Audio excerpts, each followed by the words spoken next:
Selling across countries?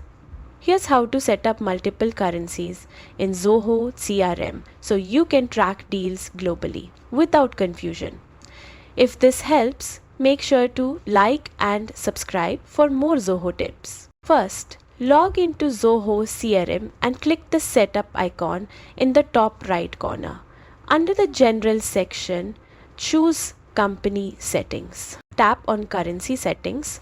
You will see your base currency listed at the top. This is the main currency your reports and analytics will use. To add more currencies, click Add Currency. Choose the new currency from the drop-down like Euro, Yen or British Pound. Enter the exchange rate relative to your base currency. This keeps deal values consistent across currencies. Assign the new currency to users or roles if needed. For example, set euros for your European sales reps so their deals default to that currency. You can also schedule exchange rate updates if your plan supports it.